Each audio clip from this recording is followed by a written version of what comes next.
सर्व शिक्षक सर्व माता लेडर यांनी इथे यायचं आहे. कसारा केंद्र शैक्षणिक केंद्र त्यांचा स्टॉल होता त्यांनी यायचं आहे. तालुका शहापूर. ओके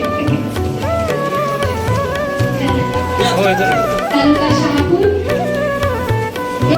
गेल्या 2 महिन्याआधी नागपूर रेडिओमधून आमचा 5-6 जणींचा असा गट होता.